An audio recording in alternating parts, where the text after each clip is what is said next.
사랑하는 형제자매 여러분, 안녕하십니까? 오늘 우리는 많은 믿음의 사람들이 감히 공개적으로 논의하기 꺼리는 주제에 대해 이야기하려 합니다. 바로 선택받은 자들, 즉 하나님을 따르는 우리가 매일 겪는 은밀한 정욕과의 싸움입니다. 여러분, 진실을 직시합시다. 교회의 의자에 앉아 열정적으로 찬양하고 말씀을 전하고 성경을 가르치는 사람들도 종종 자신의 마음 깊은 곳에서 정욕과 치열한 전투를 벌이고 있습니다.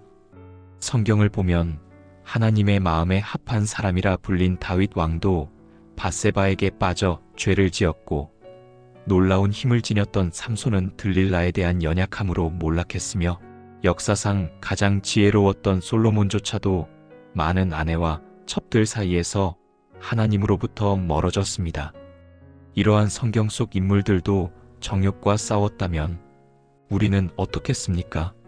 오늘 우리는 C.S. 루이스의 통찰력과 하나님의 말씀을 바탕으로 왜 선택받은 자들이 정욕과 이러한 은밀한 싸움을 벌이는지 그 이유 5가지를 살펴보겠습니다. 첫 번째 이유로는 영적 민감성의 증가입니다. 하나님의 부르심과 함께 오는 향상된 영적 민감성입니다. 하나님께 가까이 가려고 노력하는 사람들은 영적 세계에 대한 날카로운 인식을 발달시킵니다. 대부분의 사람들이 알아차리지 못하는 영적인 세계의 미묘한 움직임을 감지할 수 있게 됩니다. 그러나 이 영적 민감성은 양날의 검과 같습니다. 우리가 선한 것에 더 민감해질수록 우리를 유혹하는 악에 대해서도 더 민감해집니다. C.S. 루이스는 스크루테이프의 편지에서 적이 우리의 약점을 정확히 알고 있으며 우리를 어떻게 공격할지 전략을 갖고 있다고 경고합니다. 예레미야 17장 9절은 만물보다 거짓되고 심히 부패한 것은 마음이라고 말씀합니다. 우리가 영적으로 성장할수록 우리 마음의 이러한 부패성에 더 민감해집니다.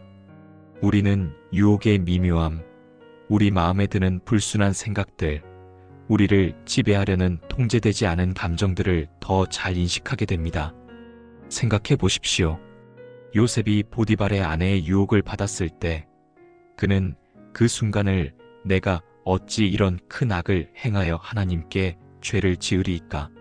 라고 인식했습니다.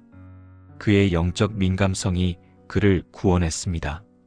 우리도 그러한 민감성을 키워야 합니다. 두 번째는 고립의 중요성입니다. 선택받은 자들이 종종 경험하는 고립입니다. 역사적으로 영적 지도자들, 예언자들, 하나님의 종들은 자신의 선택이든 환경의 영향이든 고립된 상황에 처하게 됩니다. 모세는 이스라엘을 이끌기 전 40년을 광야에서 보냈고, 세례 요한은 메시아의 길을 예비하기 위해 광야에서 살았으며, 예수님조차도 기도하기 위해 자주 홀로 물러가셨습니다. 그러나 이 고립은 유혹을 위한 비옥한 토양이 될 수 있습니다.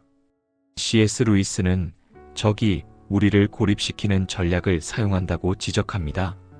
우리가 공동체의 지원과 책임 없이 혼자 있을 때 우리는 적의 공격에 더 취약해집니다. 고린도전서 12장은 우리가 한 몸이며 지체는 서로를 필요로 한다고 가르칩니다. 엘리야의 이야기를 생각해 보십시오. 갈멜산에서 큰 승리를 거둔 후 그는 광야로 도망가 혼자 있었을 때 가장 깊은 절망에 빠졌습니다. 그때 하나님은 그에게 내가 여기서 무엇을 하느냐? 라고 물으셨습니다. 고립은 위험합니다. 우리는 서로를 필요로 합니다. 세 번째는 부름의 크기와 공격의 강도 사이의 관계입니다. 부름이 클수록 공격도 더 강해진다는 사실입니다. 우리 삶에 중요한 일을 할수록, 우리가 하나님의 왕국에 더 큰 영향을 미칠수록 우리는 더 강한 공격을 받게 됩니다. 다니엘, 에스더, 바울과 같은 믿음의 거인들은 모두 엄청난 반대와 유혹에 직면했습니다. C.S. 루이스는 이것을 영적 파동의 법칙이라고 부릅니다. 호수에 돌을 던지면 파동이 생기는 것처럼 우리의 행동과 결정도 영적 세계의 파동을 일으킵니다. 우리의 영향력이 클수록 직면하는 반대도 더 큽니다.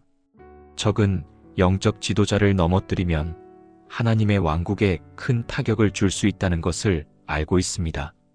그렇기 때문에 선택받은 자들에게 집중 공격을 가하는 것입니다. 베드로전서 5장 8절은 근신하라 깨어라 너희 대적 마귀가 우는 사자같이 두루다니며 삼킬 자를 찾나니라고 경고합니다. 적은 큰 영향력을 가진 사람들을 특별히 노립니다. 여러분의 부름이 클수록 여러분은 더 큰 경계심을 가질 필요가 있습니다. 네 번째 이유는 감정적 상처와 취약성입니다. 우리 안에 있는 감정적 상처와 취약성입니다. 우리 모두는 삶에서 크고 작은 상처를 입었습니다. 과거의 트라우마, 거절, 상실, 실망은 우리 영혼에 흉터를 남기고 우리의 영적 갑옷의 틈을 만듭니다. C.S. 루이스는 적이 우리의 상처를 알고 있으며 그것을 이용하여 우리를 유혹한다고 말합니다. 그는 스크루테이프의 편지에서 악마들이 우리의 상처를 파일에 보관하고 적절한 순간에 그것을 우리에게 사용한다고 설명합니다. 우리는 종종 다른 곳에서 찾지 못한 사랑, 수용, 인정을 육체적인 만족에서 찾으려 합니다. 우리는 내면의 공허함을 채우고 고통을 덜기 위한 방법으로 정욕적인 행위에 빠집니다. 하지만 이런 일시적인 쾌락은 결국 죄책감, 수치심, 자기 혐오의 악순환으로 이어집니다. 다윗과 밧세바의 이야기는 이를 잘 보여줍니다. 다윗의 외로움과 권력의 자리에서 오는 취약성이 그를 죄로 이끌었습니다. 우리 모두는 비슷한 취약점을 가지고 있으며 우리의 상처를 인정하고 치유를 구하는 것이 중요합니다. 다섯 번째 이유로는 영적 은사와 육체적 약점의 대조입니다. 영적 은사와 육체적 약점 사이의 놀라운 대조입니다. 바울은 고린도후서 12장 10절에서 내가 약할 때에 강함이라고 말했습니다. 종종 예언, 치유, 가르침과 같은 큰 영적 은사를 가진 사람들은 동시에 정욕, 교만, 분노와 같은 육체의 큰 약점과 싸우기도 합니다. 이 모순은 혼란스러울 수 있지만 인간 본성의 중요한 진실을 드러냅니다. 우리는 위대한 업적과 심각한 실패 모두를 경험할 수 있는 복잡한 존재입니다. C.S. 루이스는 순전한 기독교에서 영적 교만이 지옥으로 가는 가장 확실한 길이라고 경고합니다. 우리가 우리의 은사를 자랑하고 다른 이들보다 우월하다고 느끼며 우리가 가진 모든 것이 하나님으로부터 왔다는 사실을 잊을 때 우리는 적의 쉬운 표적이 됩니다. 사도 바울조차도 로마서 7장 19절에서 내가 원하는 바서는 행하지 아니하고 도리어 원하지 아니하는 바 악을 행하는도다라고 토로했습니다. 가장 위대한 사도도 이러한 내적 갈등을 경험했다면 우리는 어떻겠습니까? 사랑하는 여러분, 이러한 이유들을 이해한 지금 우리는 어떻게 정욕에 대한 저항력을 키우고 거룩하고 순결한 삶을 살 수 있을까요? 첫째, 영적 훈련의 실천이 필수적입니다. 운동선수가 경기를 위해 훈련하듯 우리도 영적 전투를 위해 훈련해야 합니다. 기도, 성경 읽기, 금식, 묵상, 그리고 믿음의 형제자매들과의 교제가 포함됩니다. C.S. 루이스는 그렇게 될 때까지 그런 척하라고 격려합니다. 때로는 아무것도 느껴지지 않더라도 계속해서 기도하고 성경을 읽고 하나님을 찾아야 합니다. 시간이 지나면 우리의 믿음은 강해질 것입니다. 둘째, 명확한 경계를 설정해야 합니다. 우리를 유혹에 노출시키는 상황, 장소, 관계를 피해야 합니다. 디모데후서 2장 22절은 또한 내가 청년의 정욕을 피하고 주를 깨끗한 마음으로 부르는 자들과 함께 의와 믿음과 사랑과 화평을 좇으라고 권면합니다. 셋째, 책임감과 투명성이 중요합니다.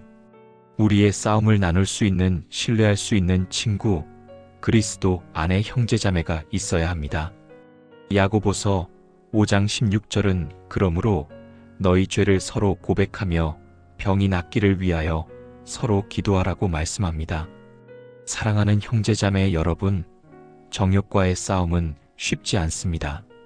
하지만 하나님의 은혜가 우리에게 충분하다는 것을 기억하십시오. 우리가 실패하고 넘어질 때에도 회개하고 고백하면 하나님께서는 용서와 회복을 주십니다. C.S. 루이스는 하나님은 우리의 실패까지도 그분의 목적을 위해 사용하신다고 말했습니다. 우리의 싸움을 통해 하나님은 우리를 겸손하게 하시고 그분께 더 의존하게 하며 다른 이들을 돕는데 더 효과적이 되게 하십니다.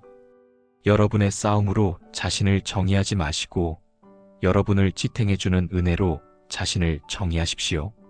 이 메시지가 여러분에게 도움이 되었다면 좋아요를 누르고 채널을 구독해주세요. 하나님께서 여러분을 축복하시고 여러분의 삶의 모든 영역에서 강하게 하시기를 바랍니다.